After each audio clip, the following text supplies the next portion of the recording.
తీసుకున్నటువంటి నిర్ణయాలకన్నిటి కూడా ఈ ఉగ్రవాదానికి వ్యతిరేకంగా ఏ చర్యలు తీసుకున్నా కూడా మా మద్దతు ఉంటుందని చెప్పి కూడా మా పార్టీ తరఫున మేము తెలియజేశాం. ఇదివరకు కూడా జరిగినటువంటి సర్జికల్ స్ట్రైక్స్ జరిగినప్పుడు కూడా మా పార్టీ తరఫున మద్దతు ఇవ్వడం జరిగింది. ఈరోజు తెల్లవారుజామున 1 గంట నుండి దాదాపు తెల్లవారు వరకు జరిగినటువంటి టెర్రరిస్టుల క్యాంపులపై జరిగినటువంటి మరి ఈ సర్జికల్ స్ట్రైక్స్ వల్ల మరి ఈ దేశానికి ముఖ్యంగా జమ్మూ అండ్ కాశ్మీర్ ప్రాంతంలో మరి భారత సరిహద్దుల్లో పాకిస్తాన్ మరి ఆ ఉగ్రవాదుల్ని ప్రోత్సహిస్తూ భారతదేశంలో చొరబాటును ప్రోత్సహిస్తూ ఇక్కడ వివిధ రూపాల్లో జరిగినటువంటి దాడులన్నీ తెలుసు మనకి. ముంబైలో అప్పుడు జరిగినటువంటి దాడులు కానివ్వండి, లేకపోతే వివిధ ప్రాంతాల్లో జరుగుతున్నటువంటి దాడుల్లో వాళ్ళ పాత్ర, ఐఎస్ పాత్ర ఉన్నటువంటి విషయం ఈ దేశంలో ప్రతి పౌరుడికి తెలుసు. కాబట్టి ఇలాంటి పరిస్థితుల్లో దేశం మొత్తం కూడా రాజకీయాలకు అతీతంగా ఏకమై మరి దీన్ని ఎదుర్కోవాల్సినటువంటి సమయం ఆసన్నమైంది. నిన్న అంటే నేటి తెల్లవారుజామున జరిగినటువంటి ఈ సర్జికల్ స్ట్రైక్స్ ఆపరేషన్ సింధూర్ పేరిట జరుగుతున్నటువంటి వాటిని కేవలము అక్కడ ఉన్నటువంటి టార్గెట్స్ టెర్రరిస్ట్ క్యాంపులపైన జరిగింది. కానీ దురదృష్టవశాత్తు మరి ఈరోజు ఉదయం మనకు వచ్చినటువంటి వార్తలు పాకిస్తాన్ ఆర్మీ మన సివిలియన్స్ పైన దాడి చేస్తే కూడా కొంతమంది మన భారత పౌరులు కూడా చనిపోయినట్టు కూడా మరి టీవీ ఛానల్స్లో చూస్తున్నాం. ఇప్పటికైనా పాకిస్తాన్ ప్రభుత్వము టెర్రరిస్ట్ క్యాంపుల్ని తొలగించాలి, లేకపోతే ఈ సర్జికల్ స్ట్రైక్స్ తప్పవు. ఎందుకంటే భారతదేశాన్ని కాపాడుకోవాలి, మన దేశాన్ని కాపాడుకోవాలి. ఒక గొప్ప దేశంగా అభివృద్ధి చెందుతున్నటువంటి పరిస్థితులు 75 సంవత్సరాల స్వతంత్ర భారతదేశంలో ఎవరు పరిపాలించినా కూడా ఈ దేశాన్ని ముందుకు తీసుకెళ్తున్నటువంటి ఈ తరుణంలో మనం తప్పనిసరిగా ఇలాంటి చర్యలు తీసుకోక తప్పదు. కాబట్టి వీటిని మేము సమర్థిస్తున్నాము. తర్వాత మన సైనికుల వారు చేసేటువంటి ధైర్యాన్ని కూడా మనందరం కూడా అప్రిషియేట్ చేయాలి. కొన్ని క్యాజువాలిటీస్ ఉన్నప్పుడు ఆ కుటుంబాలకు కూడా మన ప్రకటమైనటువంటి సానుభూతి కూడా తెలియజేస్తున్నాం. ఇదే కేంద్ర ప్రభుత్వము మరి ఈ చర్యలు ఒక స్థాయిలో జరిపి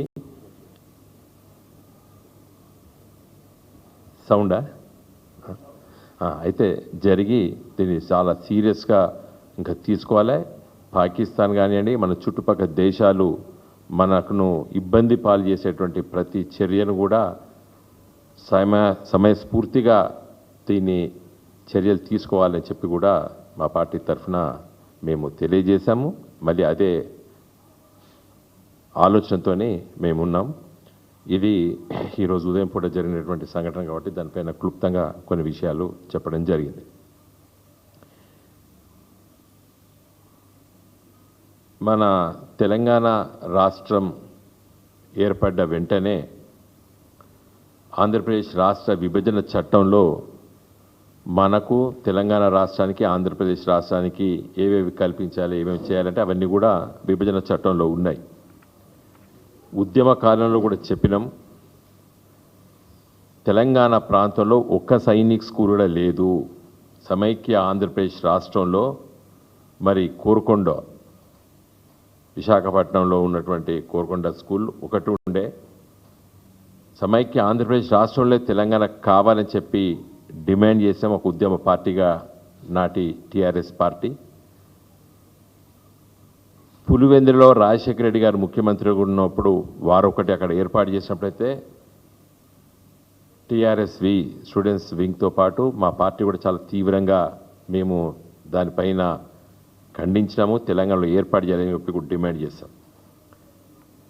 తదనంతరము కిరణ్ కుమార్ రెడ్డి ముఖ్యమంత్రి అయినప్పుడు మళ్ళా ఆయన జిల్లాకు ఆయన ఇంకొకటి పట్టుకపోయాడు.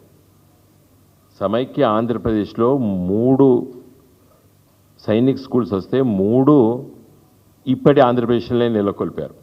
తెలంగాణ ప్రాంతంలో నాడు, తెలంగాణ రాష్ట్రంలో నేడు ఒక్క సైనిక్ స్కూల్ కూడా లేదు. ఈ దృష్టిలో పెట్టుకొని మరి తెలంగాణ తొలి ముఖ్యమంత్రి కేసీఆర్ గారి నాయకత్వాన మేమందరం ఆనాటి ఎంపీలుగా మరి కేంద్ర ప్రభుత్వం దగ్గరికి వెళ్ళి రాజ్నాథ్ సింగ్ గారితో మాట్లాడి, తదనంతరం మరి ఆనాడు పారీకర్ గారు డిఫెన్స్ మినిస్టర్ అయినప్పుడు వారి దగ్గరికి వెళ్ళి మాట్లాడి వరంగల్లో స్కూల్ శాంక్షన్ చేయించుకున్నాం.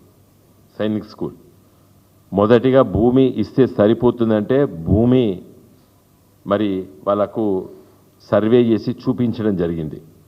తదనంతరము ఒక కుర్రీ పెట్టిండ్రు, బిల్డింగ్లు మీరే కట్టాలి, తర్వాత ప్రతి సంవత్సరం జరిగేటువంటి రికరింగ్ ఎక్స్పెండిచర్ అంటే జీతభత్యాలు, టీచర్ల జీతభత్యాలు, ప్రిన్సిపల్ కొద్ది జీతభత్యాలు, చాక్ పీసులతో పాటు మీరే పెట్టాలని చెప్పి కేంద్ర ప్రభుత్వం మనకు లేఖ రాస్తే మరి ఆనాటి ముఖ్యమంత్రి, తెలంగాణ తొలి ముఖ్యమంత్రి కేసీఆర్ గారు నిరసన తెలియజేస్తూ ఒక సుదీర్ఘమైన లేఖ రాసినాం. మీరు అన్ని రాష్ట్రాల్లో పట సైనిక్ స్కూల్స్ డిఫెన్స్ మినిస్ట్రీ వాళ్ళు బడ్జెట్లో నడుస్తున్నప్పుడు ఒక తెలంగాణకే ఈ విధంగా ఎందుకు మీరు అడుగుతున్నారంటే మేము పాలసీ చేంజ్ చేసుకున్నాం. పాలసీ తర్వాత చేంజ్ చేసుకోవాలి, ఈ కొత్త రాష్ట్రం తెలంగాణ రాష్ట్రానికి ఇచ్చిన తర్వాత చేంజ్ చేసుకోమని చెప్పి కూడా కేసీఆర్ గారు సుదీర్ఘమైన లేఖ రాశారు. సరే, అది అట్లుండే శాంక్షన్ అయింది, వరంగల్కి ల్యాండ్ చూపించినాం, కానీ ఎవరు దాని ఎక్స్పెండిచర్ భరించాలనే దగ్గర ఆగింది. మరి మొన్న కాంగ్రెస్ అధికారంలోకి వచ్చింది. తొలి రోజుల్లోపట మరి ముఖ్యమంత్రిగా బాధ్యత తీసుకున్న రేవంత్ రెడ్డి గారికి సూచనప్రాయంగా మీ మిత్రుల ముందు, పత్రికా మిత్రుల ముందు నేను మాట్లాడినా. ఆనాడు కూడా గెలిచి నా ఎంబడే ఉండే. నేను మాట్లాడితే ఆయన కారడ్డం ఆడాడు. ఆ వినోద్ కుమార్ మొహం అద్దంలో చూసుకోమని చెప్పు, 10 ఏళ్ళు అయింది, ఎటుపోయింది సైనిక్ స్కూలు, ఉద్యమంలో కూడా బాగా మాట్లాడిండు అని చెప్పి ఒక వ్యంగ్యంగా నా పైన మాట్లాడాడు. సరే చూద్దాం, కొత్తగా అధికారంలోకి వచ్చిండు, మేము ఓడిపోయినాం అని చెప్పి నేను కామ్గా ఉన్నా ఈ 16 నెలలు. నేను కూడా ఇప్పుడు అనొచ్చు, కానీ నేను అనను. ఆయనకంటే ఎక్కువ కూడా మాట్లాడచ్చు, కానీ నేను అనను. ఎందుకంటే అధికారంలో ఉంటాం పోతాం, కానీ బాధ్యతాయుతంగా మాట్లాడాలి, బాధ్యతాయుతంగా పనిచేయాలి. నేను అధికారం లేను, నేను ఓడిపోయినా, అయినా ఒక బాధ్యతాయుతమైనటువంటి ఒక రాజకీయ నాయకుడు, రాజకీయ పార్టీ తరఫున చెప్తున్నా, మిస్టర్ రేవంత్ రెడ్డి, మీ ప్రభుత్వం పోయి కలిసి రేపే వచ్చినట్టు మాట్లాడినరు. ఏది సైనిక్ స్కూల్, సరే వరంగల్ కాదు, ఇక్కడ బొల్లారంలో పెడతాం, కంటోన్మెంట్లో పెడతామని చెప్పారు. సరే ఎక్కడో దగ్గర వస్తుంది పిల్లలు చదువుకోవడానికి కదా అనుకోను. ఇప్పటి వరకు 16 నెలల దానిపైన ఒక్క అడుగు కూడా ముందుకెళ్ళలేదు. ఎప్పుడైతే కేసీఆర్ గారు లేఖ రాసినరో ఆ లేఖ తర్వాత మరి ఇంతవరకు ఈ రాష్ట్ర ప్రభుత్వం తరఫున ఒక్క అడుగు కూడా ముందుకెళ్ళలేదు ఈ 16 నెలల లోపట సైనిక్ స్కూల్ విషయం లోపట. పైపెచ్చు ఏమైందంటే ఉన్నది పోయింది, ఆఖరికి ఇదివరకు ఉన్నటువంటి అవకాశాలు కూడా పోయినాయి మన పిల్లలకి. ఏంది, నిన్న group captain ministry of defence Sainik school Korukonda అంటే ప్రిన్సిపల్ అనుకోండి, ఆయన ఏం రాస్తాడు, ప్రెస్ రిలీజ్ చేస్తాడు, clarification on eligibility for home state category admission to Sainik schools Korukonda and Kalikiri for candidates from Telangana state అని చేంజ్ చెప్తాడు. తెలంగాణలకి లోకల్ కోటా లేదు, 67% సీట్లు 2 తెలుగు రాష్ట్రాలకు ఉండే, కోరుకొండ స్కూలు కలికిరి స్కూల్స్ లోపట. అంటే 100కి 67 సీట్లు మన ఈ 2 రాష్ట్రాల పిల్లలకు ఉండే. ఇప్పుడు తెలంగాణ పిల్లలకు బంద్ అవుతాయి. ఈ 67% కేవలం ఆంధ్రప్రదేశ్ పిల్లలకే పోతాయి. తెలంగాణ పిల్లలు మిగతా 27 రాష్ట్రాలతో పోటీ పడి ఆ మిగిలిన ఏది 33% సీట్లలో పోటీ పడాలి. తెలంగాణ నుండి దాదాపు 20,000 మంది పిల్లలు రాసిండ్రు మొన్న ఎంట్రన్స్. నేను ఇక్కడే కూర్చొని డిసెంబర్లో నేను ప్రెస్ మీట్ పెట్టిన, ఇక్కడే ప్రెస్ మీట్ పెట్టి డిసెంబర్ 31 నాడు ప్రెస్ మీట్ పెట్టిన. మీకు అందరికి కూడా ఆ రోజున నేను ఆకునూరు మురళి ఆయన చైర్మన్ కమిషనర్ ఫర్ ఎడ్యుకేషన్ ఒక కమిషన్ వేసాడు. అదేమైనా దాంట్లో పనిచేసే కమిషన్ అనుకున్నా, కానీ తిరిగే కమిషన్ లాగా అయిపోయింది. అది తిరుగుడు తప్పితే పని ఏం లేదు దాంట్లో. ఆ కమిషన్ పేపర్లో చూస్తాను, అన్ని దిక్కులు బాగానే తిరుగుతారు మురళి గారు ఆ టీం. ఒకటి కూడా వాళ్ళు చెప్తే వినేటోడు ఎవరు లేడా. రేవంత్ రెడ్డి గారు కూడా మరి టైం ఇస్తాడో నాకు తెలియదు. ఇంతవరకు ఆ ఆకునూరి మురళి గారి కమిషన్కి నేను లెటర్ రాసిన. పాపం తెలియదు కదా, వాళ్ళు కొత్తగా వచ్చిండ్రు కదా అని చరిత్ర అంతా రాసిన, 2 పేజీలు రాసినాం. గిట్లా కేసీఆర్ గారు మేము ఢిల్లీలో తిరిగినాం, సైనిక్ స్కూల్ గీ స్థాయికి వచ్చింది, గిట్లొచ్చింది. మరి ఈ కొత్త ప్రభుత్వం ఏం చేస్తుంది, 2 ఆప్షన్స్ ఉన్నాయి, ఈ 2 ఆప్షన్స్ ఏదో ఎంచుకొని చేయండి అని చెప్పి సుదీర్ఘమైన లేఖ రాసిన. అప్పుడు నోటిఫికేషన్ వచ్చింది, ఏది సైనిక్ స్కూల్ పిల్లల అడ్మిషన్స్ అప్లై చేస్తారు. నేను ప్రెజ్యూమ్ చేసిన ఇలాంటి పరిస్థితి వస్తుందని చెప్పి జాగ్రత్త పడండి అని చెప్పి లెటర్ రాస్తా 31 డిసెంబర్ 2024 నాడు. మురళి గారు కూడా పాపం దీని మీద ఒక లేఖ రాసిండు గవర్నమెంట్కి, నాకు అది కూడా తెలుసు. నేను ఇచ్చిన రోజే ఆయన లెటర్ రాసిండు, యాజ్ చైర్మన్ ఆఫ్ ఎడ్యుకేషన్ కమిషన్గా ఎడ్యుకేషన్ సెక్రటరీ వెంకటేష్ గారికి లెటర్ రాసిండు. మరి దీనిపైన ఏం తీసుకుంటానని. ఎక్కడ వేసిన గొంగడికి అక్కడనే ఉన్నది, ఒక్క మాట రాలేదు. ఇలా మన పిల్లలు బజార్లో పడ్డారు.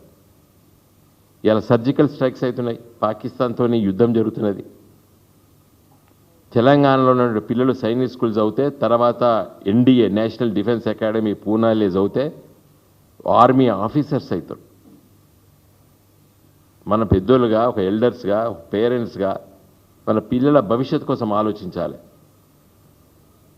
ఇలా కోయిన్సిడెన్స్ అయింది, అక్కడ యుద్ధం వాతావరణం ఉన్నది ఉత్తర భారత, అంటే ముఖ్యంగా జమ్మూ కాశ్మీర్ ప్రాంతంలో. ఇలా పిల్లలు నా దేశానికి నేను సేవ చేయాలనుకున్నటువంటి ఆలోచన ఉన్నటువంటి పిల్లలకి అవకాశాలు కల్పించకపోతే ఎందుకే మనం ముఖ్యమంత్రులం, మంత్రులం, ఎమ్మెల్యేలం, ఎంపీలం ఎందుకు? దేనికోసం మనం గడ్డి వీకడానిక? ఈ చర్య తీసుకోరా? ఇలా మన పిల్లలకి ఎంత చిన్న పిల్లలకి పాపం ఎగ్జామ్ రాస్తారు వాళ్ళు కోరుకొండ స్కూల్లో. నేను కూడా 40 ఏళ్ల కింద రాసిన, రాలేదు సీట్, అది వేరే విషయం. సైనిక్ స్కూల్ అడ్మిషన్ అంటే అట్లా ఇంట్రెస్ట్ ఉంటుంది దాన్ని చదవాలని.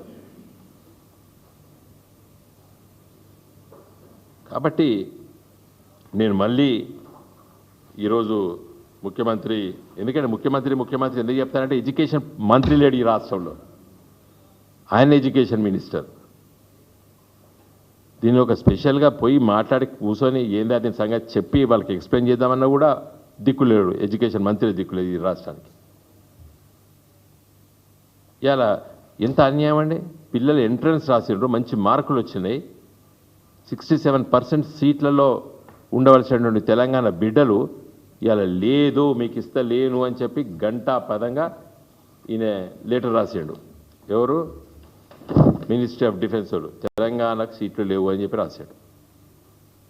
నేను డిమాండ్ చేస్తున్నాను రేవంత్ రెడ్డిని, నీ ఎడ్యుకేషన్ సెక్రటరీ ఎవరో నాకు తెలియదు, వెంటనే వెళ్ళి ఢిల్లీలో కూర్చొని దీన్ని విత్డ్రా చేయాలి ఈ లెటర్ని. మరి పిల్లలు ఎంట్రన్స్ రాసిండ్రు, మార్కులు వచ్చినాయి మంచిగా, ఇలా సీట్లు కోల్పోతున్నారు. తర్వాత బీజేపీ వాళ్ళు 8 మంది ఎంపీలు గెలిచిండ్రు, వాళ్ళు కూడా వెంటనే ఒక ఎంపీ స్పందించిండు. వాళ్ళ పేపర్లో చూసిన, పేపర్కి అయితే స్పందించిండు.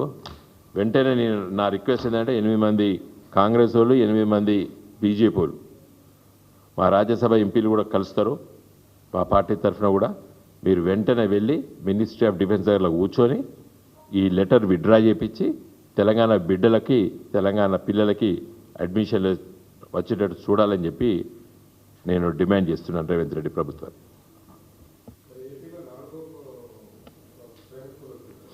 అవును, విజయవాడకు వచ్చినట్టు పేపర్లో చదివినాను. ఆంధ్రప్రదేశ్ రాష్ట్రంకు 4 సైనిక్ స్కూల్, ఇదివరకే 3 ఉన్నాయి, కొత్తగా నిన్న మళ్ళోటి వచ్చింది చంద్రబాబు నాయుడు. అందుకే కేసీఆర్ చెప్పిండు, అరే ఎంపీలను గెలిపినరా ఢిల్లీలో ఉంటే మన రాష్ట్రానికి వస్తాయంటే మరి ప్రజలు మోడీ మోడీ అన్నారు, ఓట్లేసారు. ఈ అడిగేటోడు ఉండాలి కదా, అడగంది అవైన బువ్వ పెట్టదు దేనికి. మొత్తం కొత్త పట్ల ఉన్న కొత్తది అసలుకే లేదు వాళ్ళకే. ఈ రెండిట్లు ఉంటే రెండిట్లో మొత్తం జీరో. తెలంగాణ పిల్లలు మిగతా 28 రాష్ట్రాలతో పోటీ పడాలి. కామన్ పోటీ అంటే 67 పోతే 33% సీట్లలో పట్టే మిగతా రాష్ట్రాలతో పోటీ పడాలి తప్పితే. కానీ తెలుగు రాష్ట్రాలకి ఇదివరకు ఈ 2 రాష్ట్రాల్లో కూడా మనకు అవకాశాలు ఉండే 6 లేదు వాళ్ళకి ఇచ్చారు, స్పెషల్గా ఇచ్చారు వాళ్ళకి. అదే కేసీఆర్ గారు అప్పుడు గట్టి కొట్లాడిండు కదా, ఈవెన్ మోడీ గారితో కూడా మాట్లాడాడు, మాకు రావాలి, మిగతా రాష్ట్రాల్లో ఎట్లుంటాయి మా రాష్ట్రానికి ఎట్లుండదని చెప్పి గట్టిగా అడిగినా మేము ఆ రోజు మేము ఎంపీలం.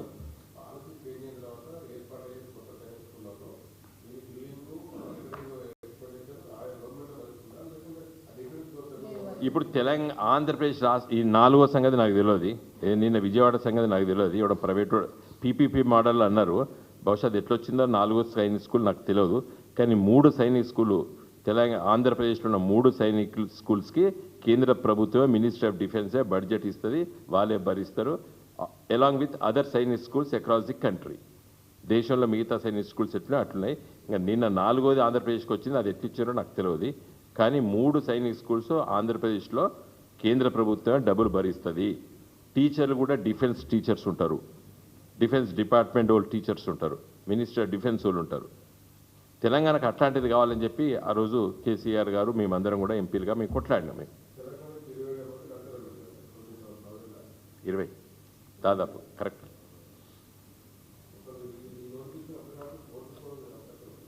పోతాం మేము 100% కోర్టుకు పోతాం. నేను మా గెలుసీనే ఫైల్ చేస్తాడు, మా విద్యార్థి నాయకుడు, యూ విల్ ఫైల్ ఇట్.